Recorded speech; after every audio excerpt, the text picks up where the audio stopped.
Bharat express के इस mega conclave में आप सभी का स्वागत है। पटना में शायद भारत एक्सप्रेस की लॉन्चिंग के बाद ये पहला कॉन्क्लेव हो रहा है।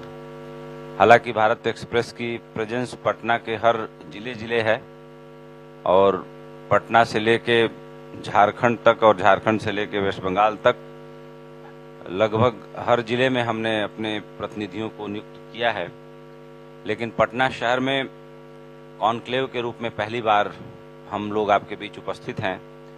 लाइव जहां हमारा चैनल देखा जा रहा होगा, हालांकि भारत एक्सप्रेस की स्टैंडी पे दिख रहा है कि देश के सारे जो बड़े प्लेटफॉर्म्स हैं उस पर हम लोगों ने कोशिश किया है कि भारत एक्सप्रेस दिखे, चाहे वो डीडी फ्रीडिश हो, चाहे वो डेन हो, हैथवे हो, देश के लीडिंग डीटीएच प्लेटफॉर्म्स हों, Tata play, DTH, dish TV, D2H और एयरटेल, जियो, तमाम ऐसे जो बड़े प्लेटफॉर्म्स हैं उस पर हम भारत एक्सप्रेस को बहुत शुरुआती दिनों से हम लोग लेके आए हैं।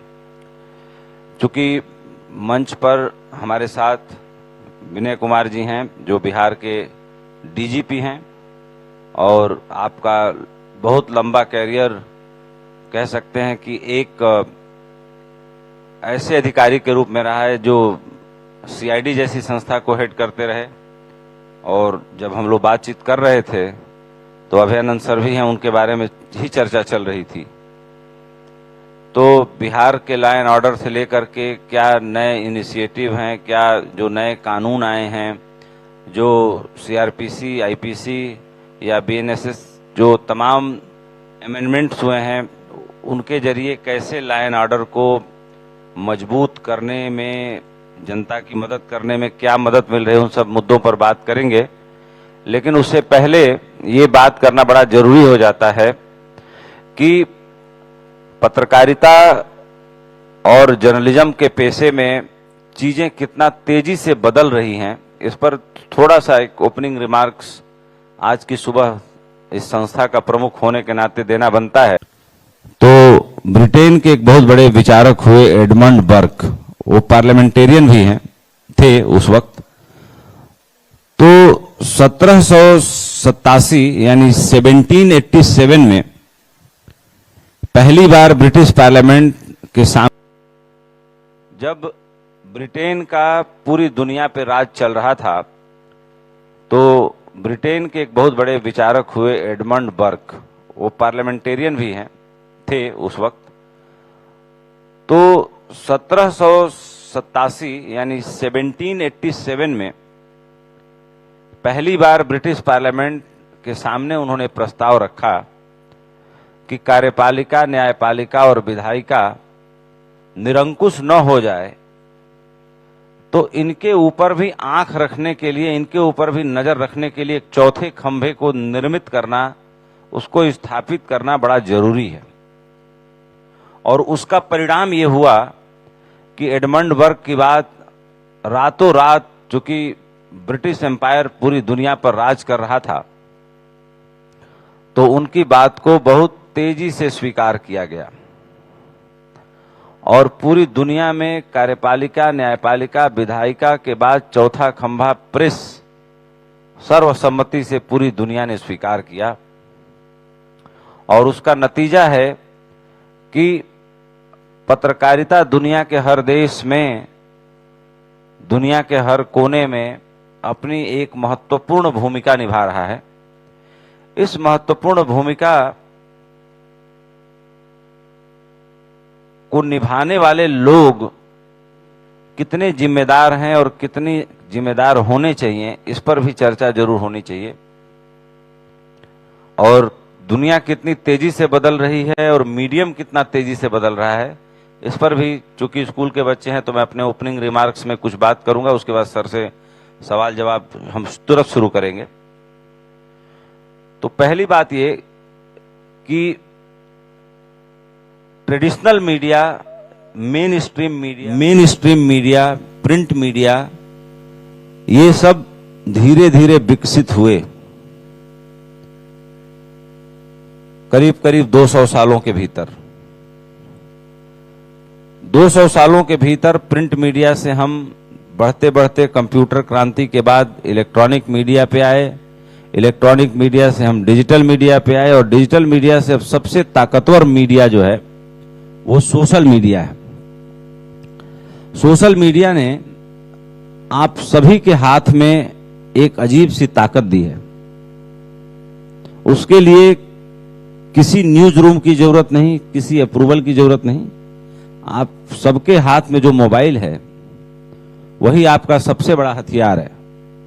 बशर्ते आपको थोड़ा लिखने पढ़ने आना चाहिए, अपनी बात रखने आनी चाहिए। आप अपनी बात को पहुंचाने के लिए सोचिए, आज से 25-30 साल पहले जब टीवी के माध्यम भी बहुत सीमित थे, जब हम लोग पत्रकारिता में आए थे, 96-97 की बात बता रहा हूं, तो अखबार ही था ले देके और रेडियो था। लेकिन मेन स्ट्रीम मीडिया से ज्यादा बड़ी ताकत बनके सोशल मीडिया आगे बढ़ चुका है। इसको मानने में हमें बिल्कुल गुरेज नहीं करना चाहिए। और सोशल मीडिया ने कितनी ताकत निभाई है, इसका छोटा एग्जाम्पल दूंगा। मणिपुर की घटना बहुत ताजा उदाहरण है 2 साल के भीतर का, कि कोई मेन स्ट्रीम मीडिया वो खबर नहीं दिखा पाया जो सोशल मीडिया के फेसबुक पर एक पोस्ट ने 2 महिलाओं के साथ जो हादसा हुआ था उसको कितना बड़ा आंदोलन बना दिया।